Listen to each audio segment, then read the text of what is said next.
welcome to episode 17 of the Good Game Roundtable podcast. I'm Lin Ji Kong, and today I'm joined by co-ord and well-played host Radyo. That me. And making her GG podcast debut, the intrepid and the most awesome Stephanie Hex Bendixson. Intrepid? I like that. Is this your first time? I've listened to many podcasts, but this is my first time being on the podcast. Yes, well, on the Good Game podcast anyway. Well, yeah, that's right. I'm sure you've been on many podcasts. You just did one the other week. That's true, Yeah, with Yug. Today's show is all about food, fine dining, and all our favourite food shows. It doesn't have a lot to do with gaming, but considering how much we talk about food and bond over it in the office, it's intrinsic to the Good Game experience. Yes, very true. And the thing is, everyone eats, so it's still relevant to everyone. Absolutely, you know. But first, Hex, you have a new show out, Monday, 5th of September. Yes, I'm very excited. Which is, I think, the same day that I will upload this podcast. So, yay! Oh, cool. Yay! Double Hex. How convenient. So it's on iView and it's called How to Be a Fan with Hex, and you've been working on it with Ben Shackelford for the last year. Tell us all about it. Well, it kind of was born out of the idea that going to conventions and, I suppose, interacting with Good Game fans, we realised that they were fans of a lot more things than just games. And we really wanted to explore that concept of fandom and what makes something so attractive to someone and why they want to devote all their time to it, especially if it's maybe a genre that you don't necessarily understand or relate to. So there were a few episodes in this show exploring the culture of fandom that were certainly within my wheelhouse. Things like cosplay, live action role play was one, things that I understand and things that I'm around just from doing, working on Good Game and relating to our fans and going to conventions. But there were others that were completely out of my comfort zone as well, like sport, for example. It was roller derby. So it was we tried to make it something that was like a little bit more, relatable to me. So going to a football game or something. And also just something that people might find interesting because they may not know much more about it. So it was really interesting. Sure. So it's 7 episodes, is it? 7 episodes, but they're short. They're like sort of between 12 and 15 minutes long, and they're all going to be on iView at once, so you can just binge watch it, which is what all the kids are doing these days. Great. Just watch it on Monday night. Yeah. Just all 7 episodes. And you explore a facet of fandom in each episode. Yes, and it's really interesting because things like collecting, for example, things that are so expensive, and it's really about understanding what it brings to your life and why it is something that you devote so much time to if it's not something that you're necessarily, making a profit from, or, if is it the community, is it the thrill of it, or, what is it about that particular thing that you are so obsessed with and that makes you such a big fan of it?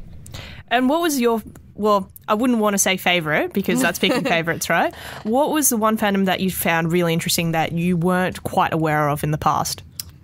Oh gosh, honestly, all of them had elements of that in every experience, because each episode I get involved myself. That was kind of the hook. It was not just interviewing people, but actually doing it myself. I think the cosplay one, even though I've seen so much of it, it was the one. I don't personally cosplay. I've just been around it, and I have a lot of friends that do, and my understanding of cosplay was that people were kind of going to conventions and entering in competitions. And there's big prizes for that. You can win money, you can go overseas and compete overseas. So that's kind of the draw card. But I discovered through this process that most of the people who are cosplaying aren't even going in the competition.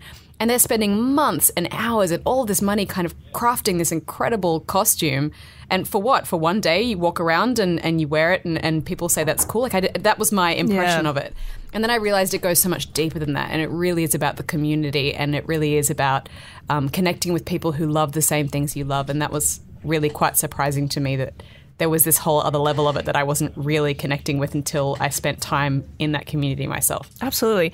And as I mentioned, you were working on this the whole of last year. Yeah. Along with making Good Game. Yeah. Our normal Spawn Point and Good Game proper, and also popping up on Pocket as well. And you're pretty much doing this on your weekends. It was full on. It was like nights and weekends.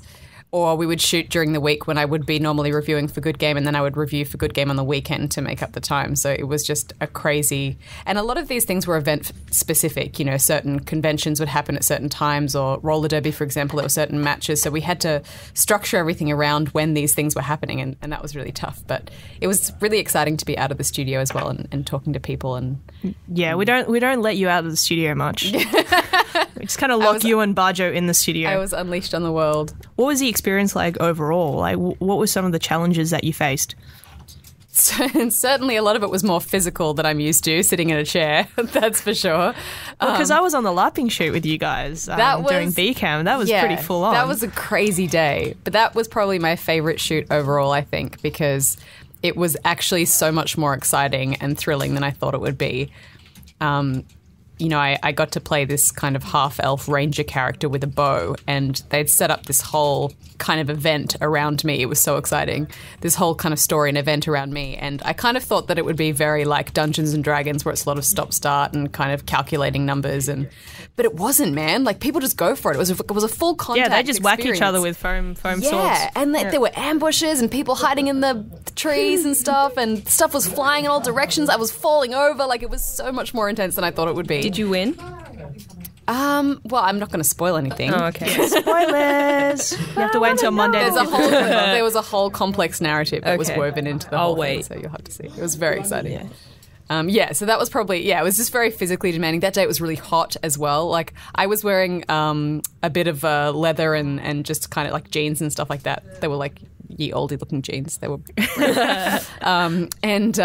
but there were some people that were in like full plate armor. Yeah. And like full leather armor and stuff like that. And this was, out west as well, where there's no wind. This is close to summer, I think. Yeah, it was, yeah. People got sunburned that day. a lot of sunscreen, a lot of AeroGuard as well, a lot of insect repellent. There are a few interviews. I'm not sure if they made it into the final cut because I still haven't seen it. So I'll be seeing it with all of you on Monday. How exciting.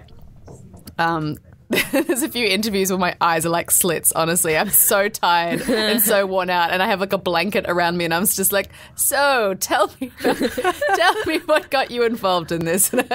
I'm sinking further down. I was so exhausted, but it was so much fun. And it was over 2 days as well. Yeah, and at that point in time, you're like, maybe I should have just stuck to studio. Yeah.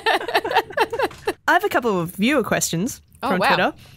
So George at GCAP42 asks, hi Hexsteph, since filming Fam with Hex, are there any topics you've covered that you'd like to get involved with in the future?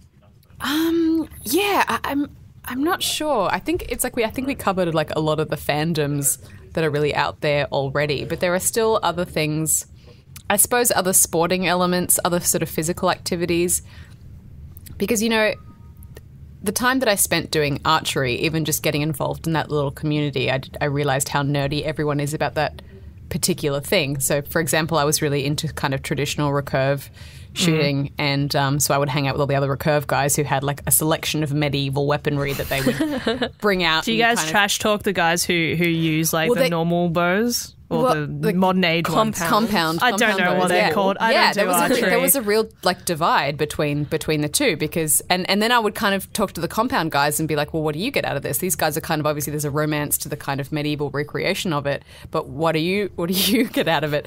And there's one guy there who was German, and he's like, well, if the apocalypse ever comes, I just want to know if I can look after myself, and I know that I can. And I was like, okay. Yeah. It's like I want to be the Norman Reedus of this group. Yeah. But it was interesting because people got so into it, and they would go out on hunting parties and stuff like that, and they would go either hunt fake animals that you could place like within the forest, or they would hunt like actual boar, which is which is a step too far for me, I think. But can you imagine someone like placing an animal, then walking away from it, then being like, where is it? Well, I like to assume they'd get their buddies to like hide them, like a treasure hunt, and then you go and you try and. Have you seen that amazing little video of a guy making a bow by hand?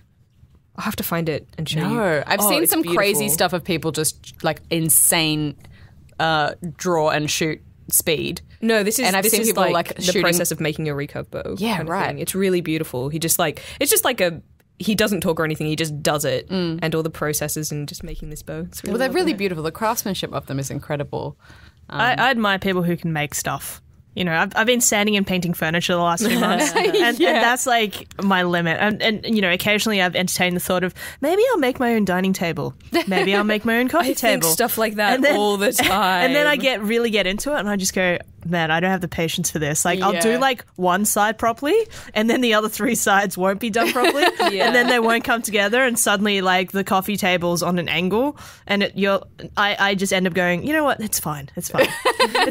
You can kind of rest a plate on it. It's all good. But I guess to answer your question is that it would be about going further and further more into niche communities and things like that. Because whenever you join a community or group that's involved in something, you have your own language within that group. You have, people that are really have done so much research and understanding. And I think medieval reenactors, I know it's kind of similar to live action role play, but it's not, because people... that for them, it's all about the authenticity. Like there's this incredible medieval fair in Caboolture that I've always wanted to go to, called it's run by the Abbey Museum, I think. And to be able to be a reenactor in that, you have to have everything specific to the period that they have set. And you can't even have stitched on a sewing machine. Like it needs to be hand stitched with the right thread, and the fabric needs to be of the time and everything. Do they have a referee there, like on the sideline, checking the stitches? I think they do some. I think they do some pretty hardcore checks. I mean, this is just from what I've read, and people take it really seriously. And everything that you have there has to be in service of the most accurate possible representation of that time. And I love that. And again, it's just so much time and so much effort. And you think, why? Yeah. And people love it. I mean, you do what you love. I have another question from Meow Indeed. Will you continue to partake in any of the new things you've tried in How to Be a Fan with Hex? Oh, man. I would love to if it weren't for the fact that Good Game is so demanding. It makes other hobbies very difficult. Even recreational gaming, it's I don't do so much anymore because I game for work, and then I have to write and go to conventions and things on weekends, and shooting this show has been a massive time consumer. So yeah, it's really hard to have a hobby, I think, when you have a very busy work schedule and all this kind of stuff. It's kind of like, when you're in a guild for an MMO and everyone's kind of relying on you to be there for this thing. And even like a regular D&D group, it's so hard, man. But because, I mean, most times people would pick the one, right? Yeah. And you can't do all 7. You've gone and discovered 7 of these fandoms, and it's not like you can do all 7 of them. No. I would love to. I think live action roleplay was really cool, again, because it was kind of like bringing video games to life a little bit, or Dungeons and Dragons to life. But just the time and the money to get all the costumes together and to devote an entire weekend to, it's tough. Not at the moment, anyway. Maybe in the future. Maybe. Yeah. All right. So, How to Be a Fan with Hex, Monday, 5th of September on iView. Yay! Dropping all 7 episodes. I'm so Watch excited. it. Fan with Hex. Hashtag Fan with Hex. Hashtag Fan with Rad's got the hashtags. All right. I want to move on to food. Yeah. Yay! I'm going to take a big bite of my donut as you say that, because it's just sitting here. Do you want to Here's explain? the thing, guys. It's not really a donut. It's a healthy donut. It looks like a donut, like looking What at did you it. call it? 100% donut. Well, I can't say because that's the brand. Oh, right. Yeah. But it's a healthy donut. And it's made with sugar-free. pumpkin and coconut flour, and it's sugar-free. And it apparently tastes like a 5. Yeah, Goose was just asking me from a 1 being something that tastes bad and 10 being something that tastes awesome, how would I rate it? And I said a 5. Thinking about it as a donut is what I'm saying. It's still like, I think it still tastes good, but you can't go into this experience being like, I'm eating a healthy donut and expect it to taste like a not healthy donut. Why don't they just shape it differently then? Then I won't care so much. No, but the whole thing is the expectation, right? So you look at it as a donut and you're like, ooh, that's pretty cool. I think I might eat that. Yeah. And then that's half the joy of eating food. I don't is like my also... food lying to me. It's actually I think a that you have peeve. to set a certain level, because I do a lot of because I like to eat so much, I really struggle with, I'm a small person and my appetite doesn't match the size of me. Like many people, I'm sure, struggle with it. We talked about this earlier, and I think I mentioned it in the last food podcast we did as well. Like, don't you wish you were a foot taller? Oh, man. Like, if I was a foot taller, I could just eat what I eat now and be totally cool. It's tough. So I would eat all day if I could, but the only way I can find to combat that is to try and get myself excited about like healthy things, masquerading as unhealthy things, like this donut. So let's just pretend it's better than it is. I mean, I've got a whole rundown here, and we will talk about food on social media. But can I just say, your Instagram? Like, I've already had a few comments on Twitter today about your Instagram and how amazing it is. It's pretty good. But your like breakfast bowl that you did, was it this morning or yesterday morning? Oh, Smoothie bowl. Yeah, that was insane. it's because like. The majority of people that I follow on Instagram, it's food, because I'm just such a visual person and I get excited about things that I see and then I want to recreate that. And also I like to get ideas of cafes and stuff to go. So if I follow people that are always going out to places to eat in Sydney and stuff, then I can screenshot it. I have a folder in my phone of just screenshot pictures from Instagram with the location. So whenever I like want to go somewhere, I can just consult. Yeah. And I have one for Melbourne as well. You've got like drop pins on Google Maps. But yeah, but I think just the comments that I get a lot of the time, particularly if I go out to a fine dining restaurant, for example, is like, where's the rest of it? Yeah. You know? Or when I make something like that smoothie bowl, which was basically like a big berry protein smoothie in a bowl, and I just decorated it with lots of like little different things. People were like, you have too much time. And really, like when you throw everything in a blender, which takes 5 seconds, like taking an extra like 2 minutes to decorate the top just to make like the whole eating experience a little bit better, I don't think is a waste of time. Personally, that's just me. Again, Out of sight of camera, is there just a pile of like rubbish in the corner? No, I'm very particular. So I have one of those crazy person pantries that's like just Tupperware containers that have chalkboard labels on them, so that I can, with erasable pen, I can put the labels. Oh my gosh. Yeah, and I have right near my house one of those bulk food store places where you just go and you can just shovel things into bags and stuff. Yeah. So I have all of these strange powders and bee pollen, anything I find. It's just, I just think it's exciting fun. and it's interesting. It's fun, yeah. Rather than like, I don't really buy store-bought muesli because I get so much more joy out of just making a concoction from my But it's that act of being hands-on, right? It's like anything we're talking about, making tables and stuff. And same thing with food. It's that, getting down to the hands-on things, cooking for yourself or making things. I have and such strong feelings about this. Yeah. Which, I want to move on to Chef's Table because along with your new show dropping on Monday, Chef's Table France is dropping this weekend on Netflix. So exciting. Or last weekend, once this podcast goes to air. 4 episodes on French chefs. I'm so excited. I need more. Make it 6. Especially because so many of the other seasons the other 2 seasons of Chef's Table, every chef pretty much has said, when I was young, I idolized these French chefs and this was the way to cook. And then they kind of grew up and found their own way of making food and creating something original. But the fact that for all of them, that French way of cooking and these sort of French superstars were, the start of it all. The start of it all. And the pinnacle for them. The start of so many people's journey, yeah. So that I'm really excited now that they're going to actually focus on France. Yeah. I'm just always amazed by Chef's Table. And I'm glad, I think we've actually introduced quite a few people to Chef's Table now, which is, amazing. You don't have to like food to watch it. It's honestly, it's about life and creativity and it's a human interest story, but it's also, I don't pay enough attention to stylistically how things are shot usually, direction and things like that. I get very sucked into the story and I tend to just watch things open mouthed and be like, what's happening? But Chef's Table is shot on a whole other level. You watch it and you're just... It's visual poetry. It's so beautiful. And combined with the music, it's unreal. So why does food make good TV? Why, say in the last 10 years... We've just had this onslaught of food television that we've never had before. I mean, there was Iron Chef, and then there was singing shows or whatever, and then suddenly it's all about food now. Food's everything. Food is comedy, food's political, food is tactile, it's visceral, it's something that we all understand, and it encompasses almost all the important aspects of our lives. So if you think about, if you say, okay, comedy, throwing food in people's faces, always funny. Never fails, always funny. Just MasterChef parodies on Spotlight. It's always exactly. Yeah. It's political. It's about different kind of demographics in society and their food, what they eat and what they find important. It's about the food security that they have or don't have. It's that balance between haves and haves not. It's got to do with our connection to the land.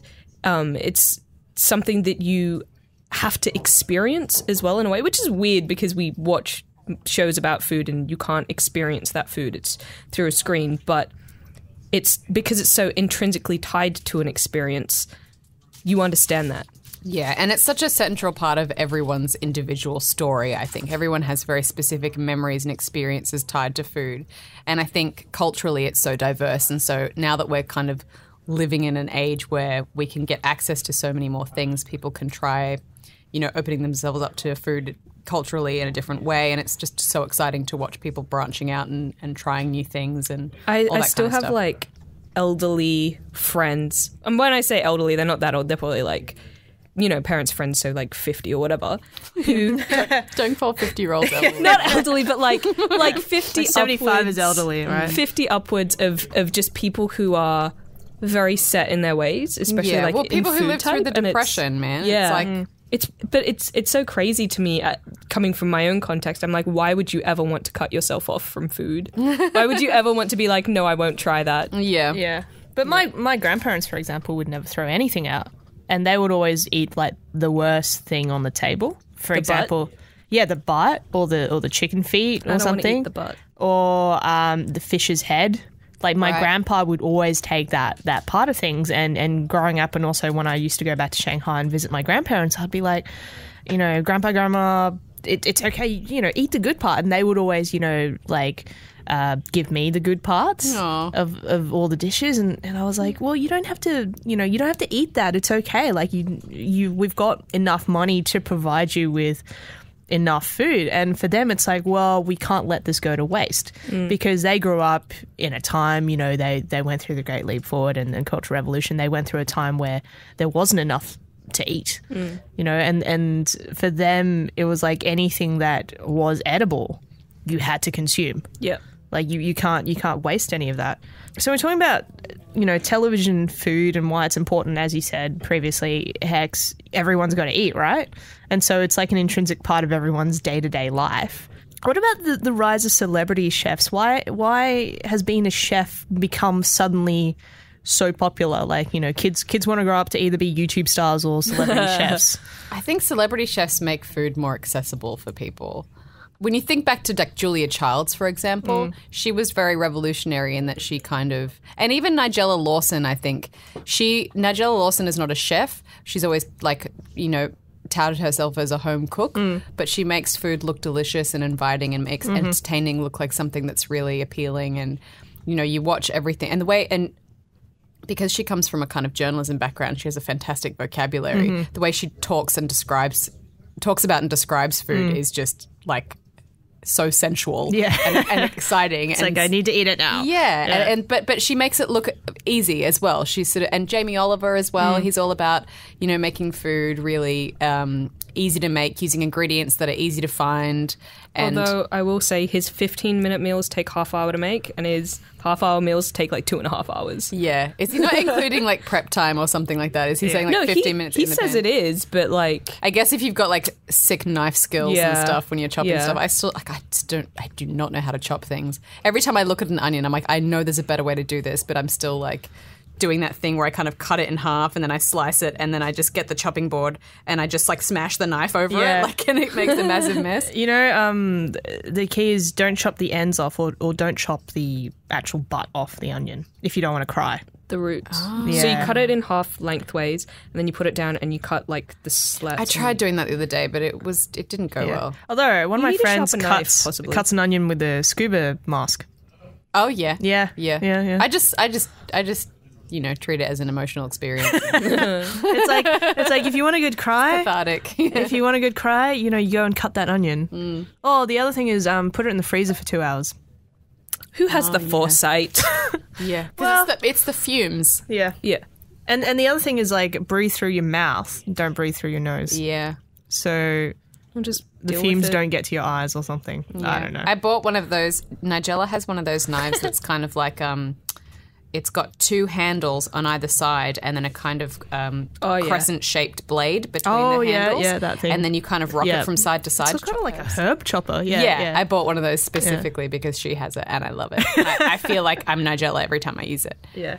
What's interesting is that, previously chefs, say, for example, in the 70s and 80s, the top chefs were these stuck-up French dudes, right? Like with the tall hats, and they'll just yell at people and they'll be very formal and proper. And then kind of in the early noughties, these guys like Jamie Oliver and Nigella and even Gordon Ramsay to a certain extent, the programming that he does in the UK, they've suddenly brought in cooking as this thing that you should do. And it's not very hard. It's okay. You just learn with them, and they go back to the basics, and they go back to flavor profiles and all that kind of stuff. I know previously, like, you didn't cook a lot until you started learning how to cook. No. I think it's like it's a gene that you inherit or you don't, because both my parents cooked, and my sister from a very early age was super into cooking, and she would save recipes from magazines and stuff, and she'd buy cookbooks, and she loved cooking, and I just had zero interest. And then when I moved out of home, I was living on a diet of like connoisseur cookies and cream ice cream and like vegetarian sausages. That sounds brilliant. And just whatever takeaway and just toast and stuff like that. It was terrible. It was the worst. And naturally, I gained a lot of weight because I was eating like a pint of ice cream a day. But like, I think at that point, I realized that if I wanted to like eat and be healthy, I needed to learn how to cook, because it's very hard to be healthy if you don't cook. Yeah. Unless you have like a shit ton of money and you can order from like, Yeah. You can get people to cook for you, basically. Yeah, Or if you're basically. just a foot taller. Yeah, right, yeah. I don't think that helps. But No, it like, does. It's all about height. my sort of background in food from a family perspective was really bizarre, because my parents both, first of all, are both European, but my dad was born in Argentina, so he was obviously a lot of Argentinian barbecue cooking, asado, chimichurri, chorizo, all that stuff. So Does he's, he know how to make that stuff from scratch? oh yeah. Rad's like, you need to invite me over not to the only next that, but barbecue. he over the years has just been so dissatisfied with Australian barbecues that when he went to, first of all, he tried to build one from scratch, like by going to like a metal workshop and creating his own grill, and then that wasn't quite good enough. So then when he went over to Buenos Aires, like on a business trip once, and he Oh my brought back a gosh. grill from Argentina that was like to his exacting his standards. standards. Yeah. And yeah, so he cooks, and it's all about like if you've watched Chef's Table and Francis Malman, Yeah. that episode, that is, I would say, similar to the sort of stuff that my dad loves to cook. He loves to cook in the ground. He loves to cook. That's amazing. He does. He has a little business on the side that he runs with some of his Argentinian friends, where they cook a whole lamb on a kind of like a teepee over an open fire, and they do that Yeah, for like weddings amazing. and group events and stuff like that. So that was kind of my dad's approach to cooking, was very much just cooking really, basic cuts of meat, but just really well and really simply, and never putting like sauces or sticky Yeah. things with it or anything like that. I can't go to any kind of steakhouse or rib place because I've been taught to eat steak with a bit of sea salt on it. And, Yeah, sure. And that's it. So if I go to anything that has gravy or sauces, I'm like, this is not the way I was taught. You eat it like Yeah. medium rare. Yeah. And- You got to taste the meat. Yeah. Not the sauce. And then, and also he would always cook little salchichas or chorizos. Salchichas are kind of like a little long, thin sausage, and chorizo obviously a bit spicier, and just wrapped in a little bit of French bread. What's French bread? Like, baguette. Oh, yeah, right. Okay. Yeah, they always just call it French bread. But my mum, who is Dutch, was born in Indonesia. So she grew up in a tea plantation because her dad worked in a tea plantation there. And she learned to cook from him, and he cooked like nasi goreng and stuff like that. And she cooked all these kind of really spicy kind of Indonesian flavors. Yeah. It was bizarre. It was just the weirdest mix culturally. Yeah, because you've said that growing up, you've had this mix of, your dad cooking Argentinian barbecue and your mum cooking these Indonesian curries or something. Yeah. but both of them are from Europe or... Yeah, so my dad's family background is Danish, like the surname Bendixen is Danish, Yeah. and my mum was Dutch, so she spoke Dutch. But then we had this bizarre international kind of food and Did that music. confuse you growing up?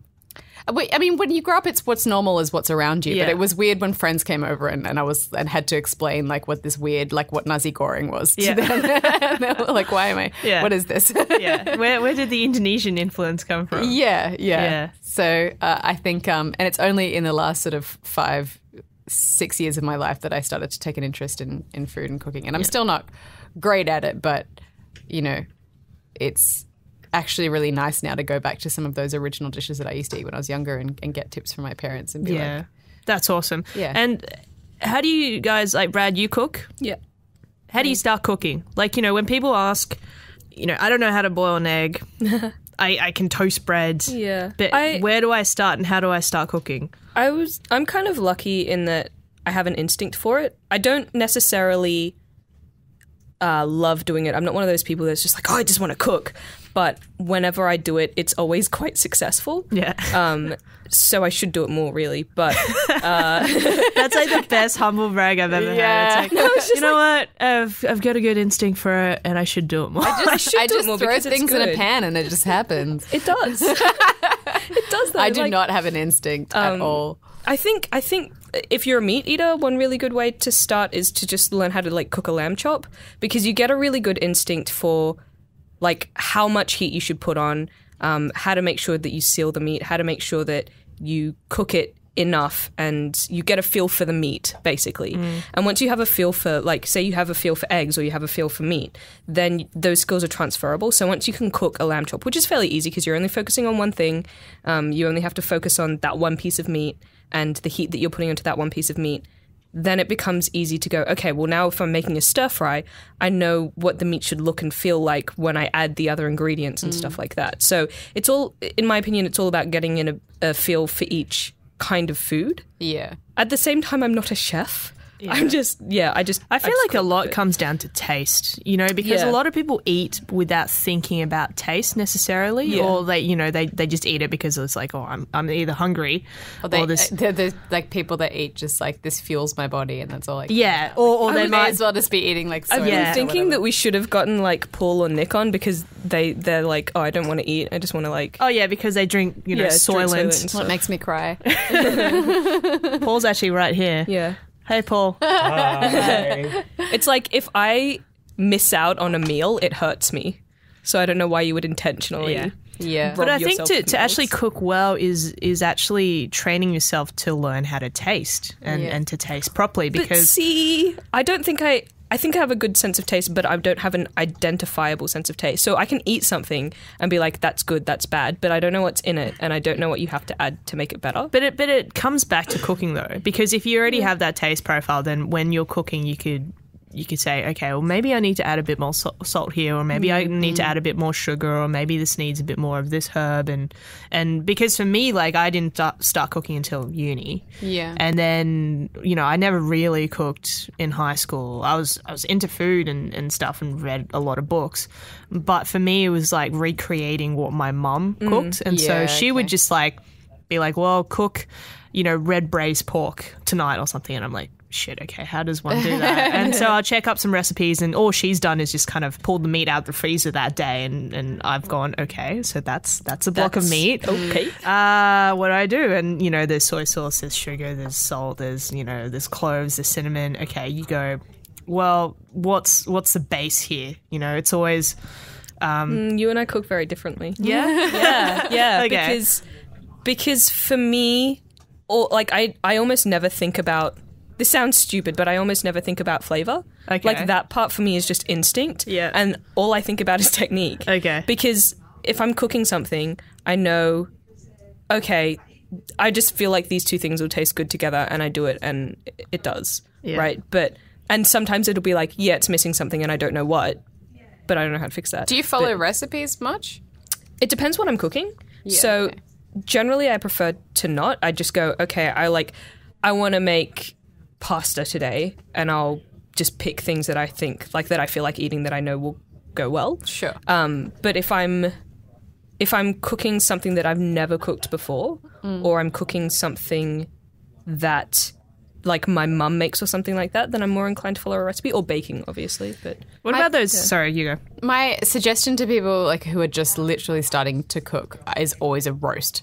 Because a roast, you literally, like, it seems so hard when you look at the picture or when you think about the concept of a roast, but it's literally like you rub oil and salt and, if you want herbs on like this giant chunk of meat, and you chop up some vegetables and then you put it in the oven and Yeah. then you leave it for 40 minutes. Yeah. That is literally all you do. And it's so exciting because then you pull it out and it just seems like this amazing thing. And all you did was chop some stuff up and put it in the thing. Yeah. that's the thing, isn't it? It's like, just cook. Just make something because you get excited. But I think the problem is the thing that's daunting about cooking, at least for me, and I'm sure for a lot of people, is the timing of stuff. Yeah. Because even just cooking bacon and eggs in the morning, and that was probably the first thing I started to cook because I love breakfast, and I was like, well, bacon and eggs are like pretty easy. But when you're trying to deal with like, making coffee and getting the toast on at the right time and like cooking the eggs and cooking the bacon and making everything happen, if you want to like add some like grilled or roast tomatoes in there, like it all suddenly just gets out of hand, and then the toast pops and it's getting cold and you haven't got the eggs ready yet, and then the bacon's like overcooking now, and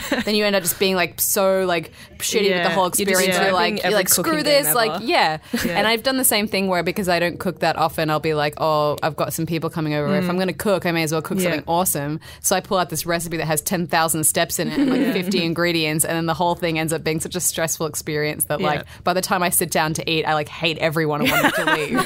So I think you've just got to start with really basic stuff and, you know, just learn how to cook a steak and then make a salad to go with it and some rice. You know, like don't overcomplicate things to begin with because then you stress yourself out and it'll be a nightmare. But yeah, roast is the best starting point. I reckon. I'm very particular about technical skills. So back in about 2008, I was really into Gordon Ramsay and all his food shows. Like he did a show called The F Word in the UK where he taught recipes and you know, it was like almost a food variety show in a way.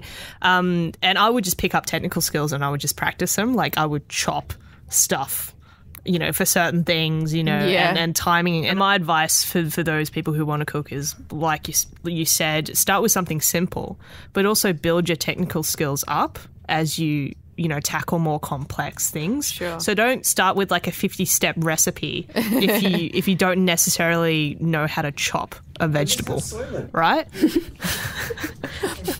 Paul and his soylent. Yeah, Paul and his soylent. But yeah, I think you have to work up to those technical skills, even, you know, in terms of timing, knowing when the meat is done. It's like you have to work in little steps. You can't just expect yourself to be at that level. And I think as well, one of the biggest mistakes people make is just having the heat up too high. Like you just turn the stove on. Like I have gas at home, and I just, you know, it's your default is to just turn it up to the highest one. But so often that just ruins everything because it burns things and cooks them too quickly. Yeah. You know. And don't stress too much about stuff. It's okay to have a bad meal. Like, if it's, I know. what I mean? It's like, I'm guilty of that. I want it to be a certain way, and when other people are eating it as well, then you get very totally. self-conscious. But you're like, right. You're right. Yeah, it's one of the best places you can ever fail. Yeah, in my opinion. And I think I'm so bad with failure. I hate it. But it's the best place to fail because it's like you're over it in 30 minutes because you finished eating it and now you move on. Yeah. I mean, I've made some abominations purely because I always try to find like healthier versions of delicious things. Yeah. And so often they're just like recipe that I've pulled off the internet, and the picture, and because I'm visual again, I go by the picture. I'm like, this picture looks awesome, and like it just tastes so bad. So I've cooked so many abominations. But does it look like the picture though? Like if it looks like the picture but then tastes bad, then it's not your fault. No, but I mean, like it still counts as a failure in the kitchen from your perspective. This brings me to an excellent question to go to from a listener. It's from Hello, it's Icy. Best thing each of you can make from scratch and biggest cooking fail. I've got two best things, and they're not necessarily like best as in impressive, but I just really like them. So one of them is a dish called babi pongte, and I love it because it's a traditional Nonya dish, and I am Nonya.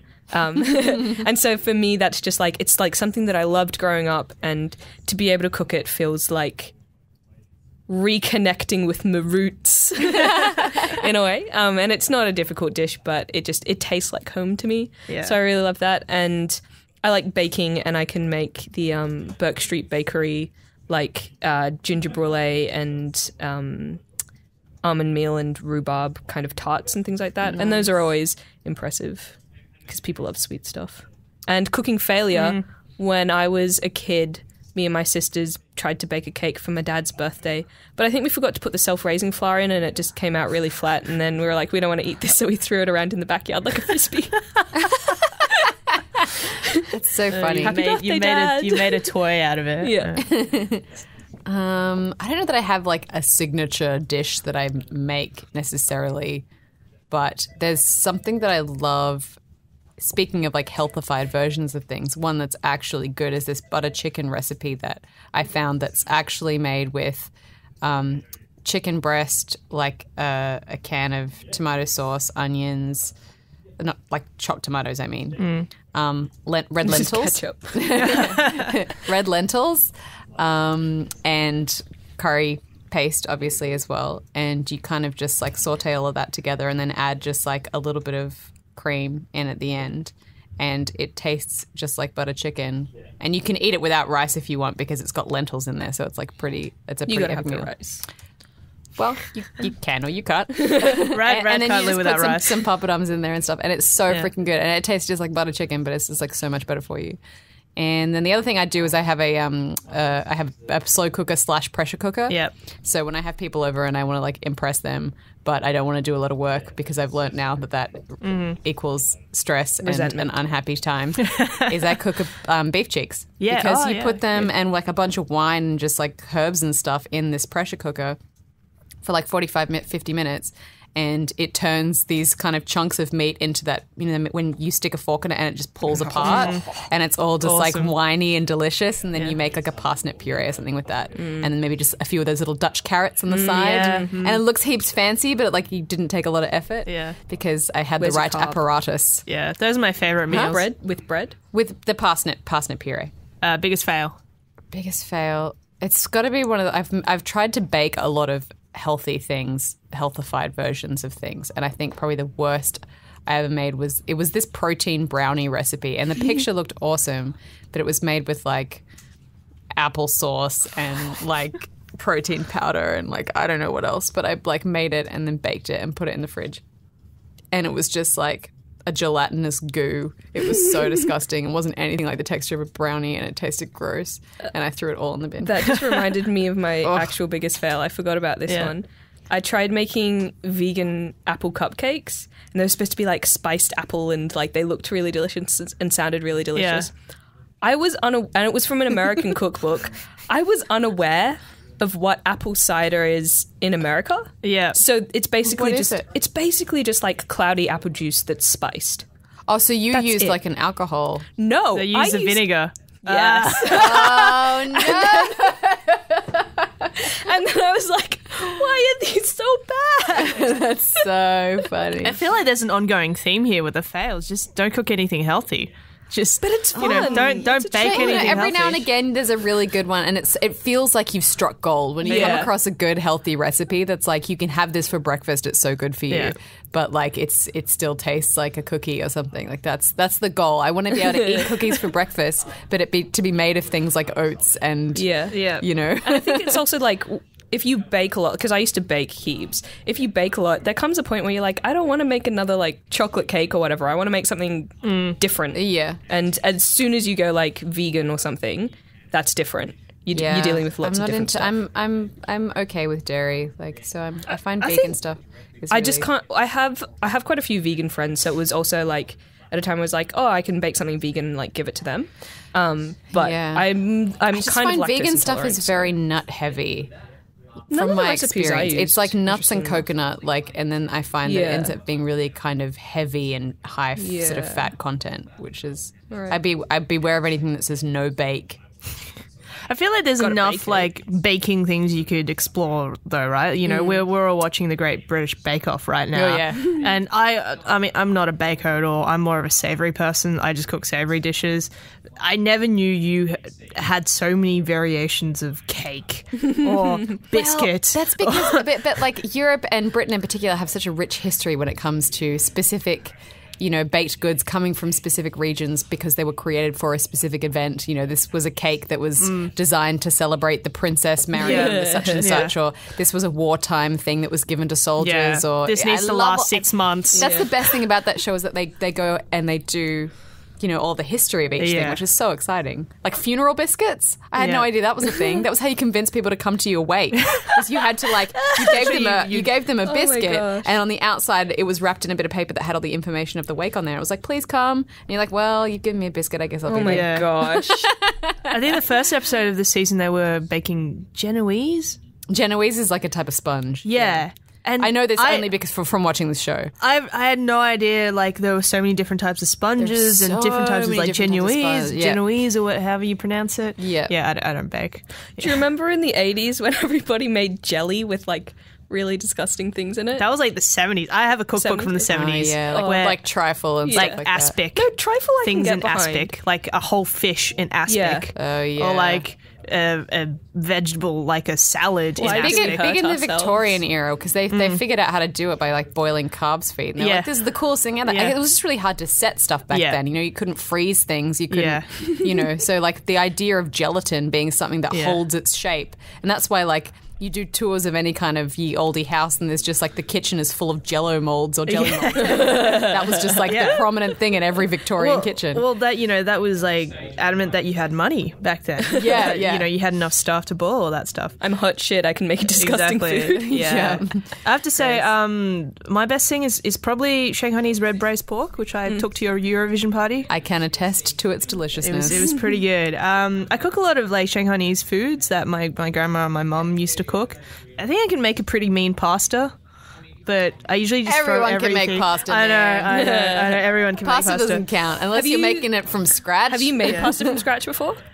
No, my brother has. Somebody gave I my don't- parents one of those pasta Pasta makers, rollers. which we used once, and then was like, never again. I tried too messy, making man. pasta and I don't have a pasta roller. It was weird. You know, you can make ravioli. A friend of mine taught me this, Gabrielle. You can make ravioli using wonton wrappers. Oh, that's interesting. Yeah, and it totally, like, I wouldn't know the difference. Yeah, really? Yeah. I should try that. It's heaps like quick and easy, and then you can put like cool stuff in there, and I mean, I you know when guess you it's make all those flour. you make like those really big ones. Yeah. yeah. I guess it's all flour in the end. Yeah. Yeah. Interesting. My biggest fail, I mean, I've burnt a lot of things. I've burnt many, many things. But that's usually because, like, I put things on, like, a slow cook and I forget to turn yeah. the heat down. Yeah. And I'm on the computer doing something or playing a game or watching a movie and I forget and I smell it. I'm like, oh, shit.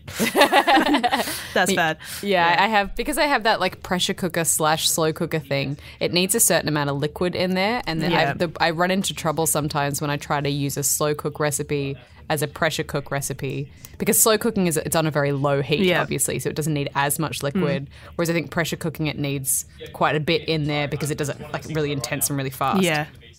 So I've kind of miscalculated a couple of times, and I pressure cooked something, and I've taken the lid off, and it's all just like crusted to the bottom. Oh no! And this like shriveled bit of meat is in there, being like, "What have you done to me?" And you're just looking at it like, I'm hungry. This wasn't supposed to happen. The worst thing is, like, cleaning the pot afterwards. Oh, yeah. It's like, it's devastating. Overnight soak. Although I totally screwed up mussel pasta last week. I just had like too much liquid in the pot. Pasta and seafood is something that I don't like. hard. It's a combination I don't Yeah. enjoy. The flavor was good after throwing like a ton of butter in it as well. But it was just like a total It tasted fail like butter. in time management, like cooking the pasta right and Yeah. cooking the mussel right, and it was just a failure. I don't know where my head was at, but I was having a bad night that night. The shame. The shame. So I just want to finish off on food and family and nostalgia and I guess your backgrounds. Is there like something intrinsic about food that, you know, evokes a memory for you or ties you to a certain thing in your life? I think for me, it's definitely the like barbecue because it's something that's so specific to family gatherings. It's something that also my dad is like quite well known for among our family and his kind of wider circle. So I have a sense of pride whenever like I invite friends to like a family barbecue. Yeah. I'm like, now, just so you know, this is a big This is unlike any barbecue you'll have ever had before. You're And in it's like- the inner circle now. You've been invited to a barbecue. and I have so I have this kind of real sense of pride now. Whereas when I was young, it was just like whatever. It was something that we always did, and it was just part of life. But now I kind of have this real kind of respect and understanding for the way my dad treats meat and cooks meat, and you know, I have his chimichurri recipe now that I use when we do barbecue and stuff like that. And I guess, every time, you know, for our family reunion every year, I have a massive family. My dad's one of 5 siblings, so we have a big family reunion. We have to rent out a yoga retreat because it's the only place we can find that's like big enough to house everyone. And he cooks one of those big lamb teepee things. I don't know what you call it. And that's just like, it's that process of slow cooking something over an open fire and everyone kind of gathered around it and like hanging out with each other and bonding and stuff like that. And then everyone kind of comes and takes a piece of the meat and you're kind of almost using the whole animal as well, which is really cool. And then you can save the rest for stock and stuff like that. So I just really like that whole process. And it's just, I guess, unusual for some people. Rad? Growing up, it was always impressed upon me that we are Pranakan, we are Nonya, and there's like this deep pride that comes with that that is tied intrinsically to food. So in Singapore, they say like if you marry a Nonya woman, then you're very lucky because she cooks the best food. Yeah. Like the Nonya food is the Yeah. best food. So it's always been like, a sense of like kind of deep pride and something that feels important to my identity without having done anything about. You know what I mean? And yeah, it is really tied to just kind of sense of self and things like that, and your ability to not only enjoy food but to cook it and to understand it. And just thinking about it then, actually, there's a lot of things from my childhood that I think about that I'm like, I remember that person or I remember that moment or whatever because of this piece of food. Yeah, so there's so many absolutely, people yeah. that you like, you think of because of a dish, Yeah. or you make that dish because you miss them and things like that. Yeah. And So I think true. that's really lovely. Cinnamon is such a big part of my life because of my grandparents. My grandparents were Dutch on my mom's side. And so I associate cinnamon and speculoos cookies with going over to my grandparents' house, and she would always, I'd get up really early and I would jump into their bed and she'd make me like a tea and we'd have speculoos cookies. And now like all of those flavors are the flavors that I like Yeah. to this day. And I cook things with heaps of cinnamon and nutmeg and clove and stuff in them because they're all those Dutch spices. Yeah. I mean, you know, I'm very lucky. My mum's, so that grandma, every time I go to her house, she cooks me black vinegar sweet and sour pork, which is like the one dish that I love. And she knows it's your favorite? She knows it's my favorite. And she would cook it every time I'm there. And every time I eat that, I'm like, oh, this is great. This is just memory. And it's funny because, you know, I think my mum cooks a great version. I can even cook it now. It's not the same though. It's not the same. It's just not the same as Grandma's version. There's a really interesting line in one of the episodes of Chef's Table, bringing it back to Chef's Table, where the guy says that food is one of those parts of our history that requires contact between generations. Yeah. So it's like as soon as you have a generation that's never tasted a dish, that's kind of gone. You can't really recreate it because it's something you have to experience. And that's totally it, isn't it? It's food. It's pretty much food. Anyway, on to more frivolous things, food and social media. You were saying earlier that whenever you go to a fine dining restaurant and you take photos, people are always like, where's the rest of it? You know, you've done like 17 courses at somewhere like Silver Eye. Sure. Well, I mean, I guess it just comes from a kind of, I'm at a point in my life now where I can, I'm fortunate to be able to go to places like that. You know, I can afford. I see value in sort of saving up and spending money on a dinner like that. And I guess maybe people don't realize that, the food on the plate is small, but there's like 10 courses of it. And it goes for like 3-4 hours. It's like a full-on experience. But I guess, you know, I had this conversation with someone recently who was like, I just don't get it. I don't see the point. Like, I just want to go somewhere and get like a Parma. And I think, you know, many of our grandparents lived through the Depression, and you know there were certain times when, you know, the example that I always like to go to, and I think I may have even gotten this example from Great British Bake Off, but for a while, you know, they were selling loaves of bread, and it was law in the UK that you had to sell those loaves a day old so that they were slightly stale, and that was because when people took them home, that means they could cut thinner slices of them and the bread would go further. And that was the kind of, you know, people were everyone was so resource poor. Like, people had so little access to basic staples, and they had those things like I think they also talked about this on Bake Off, like those kind of fake recreations of pies and things. Like, they tried to make an apricot tart out of carrots or something by flavoring it in a certain way, and like, hey, it's orange. Like, that was what people were living through. Whereas now, you know, we live in a time where we have access to everything. You know, you can go to a restaurant where they've cooked something so beautifully and paired it with the most incredible things in the flesh of a pearl shell, and they've steamed it in paper bark, and they've sourced these herbs from the garden that's right next door to the restaurant. And why wouldn't you want to, you know, celebrate and experience that when we have access to it now? I mean, you know, we could all go to war next year and like everything could turn to crap. Like, Exactly. Why not appreciate what's out there? Well, I see it in a way. I get the same joy out of going to a fine dining restaurant as if, you know, watching Roger Federer play tennis or something. Like, there is a certain sense of joy I get out of seeing people at the top of their game. Sure. And seeing professionals do something so well. And things you wouldn't think of yourself. Absolutely. as well. And there's also that level of entertainment in it and theatre. Like, you know, I was very lucky to go to the Fat Duck last year. Like, I'm so it's jealous. still like probably the most incredible food experience I've ever had. And that dinner was like 4.5 hours, you know, and every dish was a theatrical moment as well. And for someone who's into theatre and drama and entertainment in a way, like it's basically seen what other people can do and what those guys can do who are professionals and at the top of their game, you know? Yeah. I think like anything, you know, when you look at anything sort of cultural or artistic, you know, there's always going to be that element of, oh, this is like really wanky or this is really stupid, that people will look at it in a certain way as it's elitist or, you know, frivolous. The best example for me, that's always been wine. You know, wine to me is like, I unless it's truly awful, like I'm just like one wine is I like most wine. Yeah. I'll drink it, you know. Yeah. And, you know, when you go on a wine tasting and people are saying notes of asparagus and burnt toast and stuff like that. It's been in this oak barrel like, for 12 years. Yeah, like such a crock of shit. Like I can't, you know. But then I watched, there's a documentary on Netflix at the moment actually, and it's called SOM, S-O-M-M. Yeah. Oh my gosh. Yeah. And it's about these 5 American guys, just like average American dudes who just like developed a real passion and understanding of wine, who are going for their master sommelier test, which is supposedly the hardest test in the world, right? Yeah. Because it's so specific.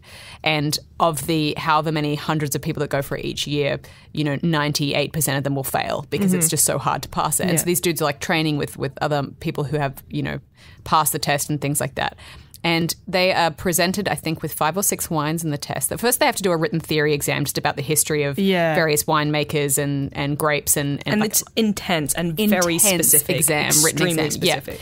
Yeah. So your research and understanding of wine, you know, from a theoretical perspective has to be like on point. Yeah. Then they're presented with 5 or 6 wines and they have to not only identify the type of wine, but they have to identify the country, the region, the sub-region, the year as well.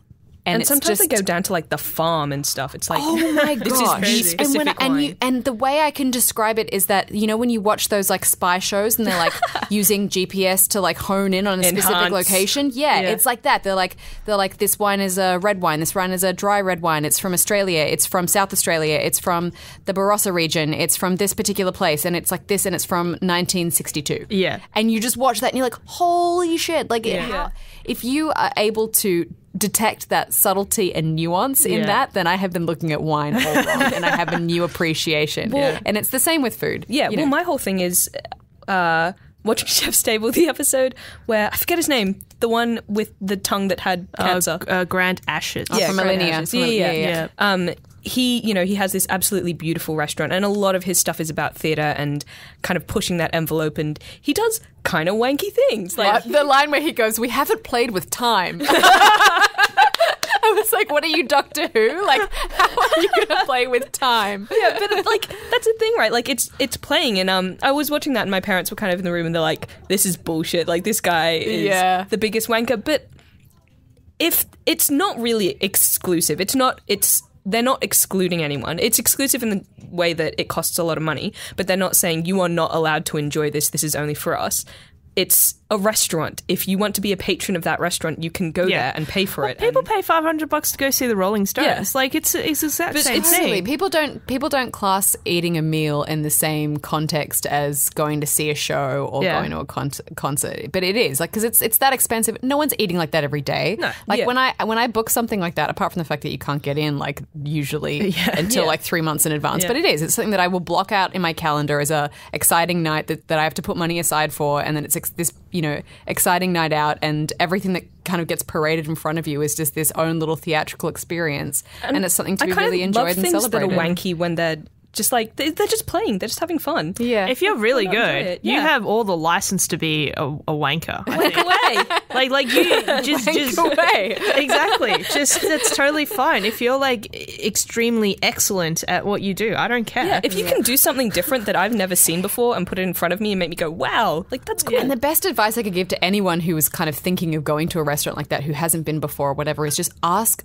as many questions as possible, because I think people kind of freeze up and they feel like they're in an environment where they don't belong, or they feel, you know, pressure or something like that. But the whole thing is, you know, those people are there to serve you, and they are so excited that you're there as a patron of their restaurant, and they want to answer all your questions because they've been trained, you know. They know all this stuff, and they're like, please let me use it. I don't know anything about wine, so when the sommelier comes over and is like, can I recommend you something? I'm like, please, like, tell me. And then she will, like, or he will go ahead and tell you the whole history of this wine and where it's come from. And then when the glass arrives, it's so exciting because you have this whole story about, you know, this particular year the grapes died, but this guy salvaged this one barrel, and then the ocean came in, and then his wife had their third child. It was crippled, and it makes the whole experience so exciting when you have a little backstory for everything. Yeah. I've never been to a fine dining restaurant. Really? But I really want to go because there's so many ones that. Which would you choose first? Well, I was actually going to ask you guys about this at some stage because I'm only just now getting to a point in my life where I'd be able to afford it. Right? Yeah. But it's always been something I've been interested in. I kind of want to do Attica. Are you a big drinker?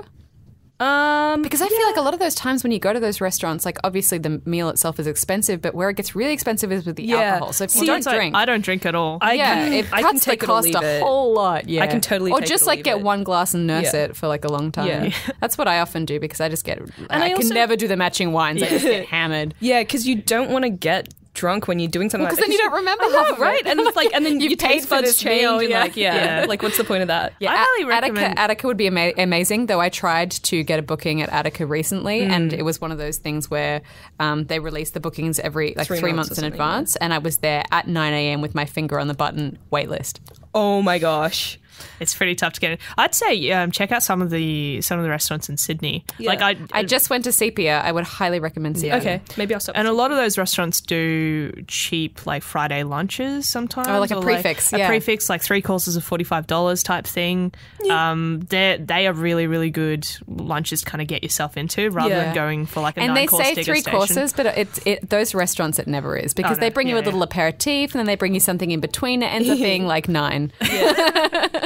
And I love getting like little things and like being able to just try lots of different stuff. Like that's the best. Yeah. Yeah, there's some good ones in Surrey Hills as well. Like even the smaller ones, not necessarily the really big name ones I see here or Mark is closed right now. Yes, I had an amazing prefix at Mark, but it was a year or so ago, and I think they've slipped a little bit, so I think they're closing. Yeah. Or places like Momofuku Seibo have a bar area that you can just pop in, and Just you said can a get lot of words that I don't know. so Momofuku Seibo is the restaurant that David Chang. I don't know if he kind of came up with the Momofuku. He's a bit of a rock star. He's a bit of a rock star, and they do like the pork buns. Oh yeah, And they're really famous, and they do like a really famous ramen and stuff. He was one of the people that spoke about someone else in the chef's table. Yeah, or he would be on a lot of food shows. Like you would have seen him I don't remember faces. everywhere. Anyway, I'll pull up a picture of him. Just to finish off, guys, how can food or food experiences be better depicted in games? Because one It of my depends what favorite kind of food experiences, right? It's hard to watch modeled characters eating because it always looks really creepy when anything is happening with their mouths. I honestly think one of the best scenes I've seen was in the recent Uncharted where they're both eating dinner. And even then it was slightly weird, but I was like, oh, that's a really nice moment. I've never really seen that in a game before. When I think of food and games, I think about like RPGs where you're just like in the middle of a fight and then consuming like 10 like boar chunks, to like get some health up or whatever. And it's like you're not eating food in the game. It's just like these random pixels that are going to increase your health. Like there's no sense of realism to I food. used to play quite a few of those kind of stress-based restaurant games where you have to like overcooked and stuff. where you have to like cook the food and get it out the door and stuff like that. And actually, having worked in hospitality, I would say some of them are quite accurate. Oh yeah. In terms of like you actually get into that flow. Yeah. Of like what about like a getting stuff out the fine door? dining RPG / Ratatouille game where you just go to these restaurants? Maybe VR. VR would do really it's well. It's hard because there are so many steps preparatory like steps preparatory preparation. Prep. Yeah, I just feel like it would be a lot of busy work. I feel like it would get into like heavy rain where it's like pick up the plate and then like have a shower and you can like fail at like picking up the plate and it would just get really tedious and annoying.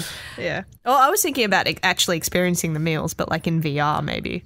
Oh, but if you can't taste it, that would just be torture, man. Unless we start doing that Smell-o-vision. weird future thing, Smell-o-vision. with sprays and stuff. Oh god. All right, one last question from Simon Vin. Gonna need your top and cheap cafe / restaurant recommendations in Sydney. And So- cheap. Oh, That's okay. the hard part. Yeah, cheap Just is go to hard. Chinatown, Simon. Like, that's pretty much it. It depends also what you like. Like the cafes that are all my favorites and the ones that I save and go to are all breakfast places because I love breakfast. And usually when I choose a breakfast place, it's based on if they do like some kind of healthy egg dish. So something with like kale and eggs, but they, put heaps of stuff with it and it's like delicious and interesting. Yeah, and interesting and chopped nuts. I think and brunch- cured trout and stuff. I mean, I feel like Melbourne still wins on brunch, really. Yeah, I think they do. I think a lot of the good places in Sydney, in Bondi, for the kind of thing that I'm talking about. Harry's so a place Bondi like is great, Harry's yeah. Bondi. I like Reuben Porch and Hills Parlour. in Surrey Hills. Yeah, I'm not a the fan Hill of Reuben Eatery Hills, is good. no. And then the Grounds is really great as well. But I would if you can manage to get there on a weekday, that would be better because on a weekend it's just so crazy. The Grounds is like a whole kind of large establishment with a small farm and a flower shop and The a Grounds deli. is like a movie and- set. It is. It's You know, like a guy, movie set. I've never been. You should go We just should to totally experience go. it. Yeah, it's we'll go in our off-season break because Yes, that's we then we should. can go during the week. Yep. But they're actually really efficient there. So if you can't get into the main restaurant because there's too much of a wait, then they have this whole big outdoor kind of garden area where you can just get takeaway food like burgers and things like that and just eat it al fresco, which is nice. But they also have one of those systems that some Like the restaurants have buzzers. now where you just rock up and because they don't take bookings when there's that many people, and they give you a buzzer and you can just go off and like go look at Kevin Bacon the pig or like Yeah. look in the deli or whatever. Yeah. And There are some. Sorry, no. you go. You go. I was just going to say there are some amazing cheap, even food court places in Sydney, like Shara Ramen. It's in Harbourside Food Court off the Chinatown Strip. Right. And I they love food boil. courts. I get so excited. They boil the the pork options. bones for the ramen stock for like 36 hours. And it's the thickest ramen broth you can get in all of Sydney. And it's amazing. And it's like good. $13 or $14 Yeah, for a great. bowl of ramen. They're opening in the Westfield in Sydney. They're opening a mini sake, that Japanese fine dining restaurant in the Rocks. They're opening like a mini version of that Yeah, where they wow. do these awesome sushi bowls. And they're also opening a Fratelli Fresh there as well. If you like some serious Italian. Exciting. For cafes around Sydney, I really like Devon as just like an easy one. They're just up on Devonshire Street. Paramount is probably my favourite because they do really great food and they do interesting stuff as well. Like my favourite thing that they do is, I don't know if they still do it. It might have been a seasonal thing, but they did like cold drip cacao nib Oh, yeah. drink. So it's like drinking dark chocolate, but there's no dairy and there's no it's not heavy. Oh, yeah. so nice. good. There's a place I went to in Wetlara recently as well that's a Polish place called Wojciechowski. You're like, oh, gonna in go for it. I don't know, but it's awesome. They do awesome, like they have a beautiful little gift shop as well with all these like Eastern European delights and baked eggs, and they also do, of course, pierogi. And on that note, we're all going to go home and have dinner now. Thanks very much for joining me, guys, today. Thanks. Yay, It's a pleasure. food is Food. the best. And this is the perfect place to end on because, Tweet as I me said, your pictures of your lunch and dinner always. yeah, we Yeah. are all going to go and eat something after this. Once more, if you've got a topic or question you'd like us to discuss, drop me a line at LGeology or leave a comment on SoundCloud and Facebook. As always, you can also subscribe and listen on iTunes. Till next time, goodbye. How to be a fan with Hex is on iView now. Watch well played.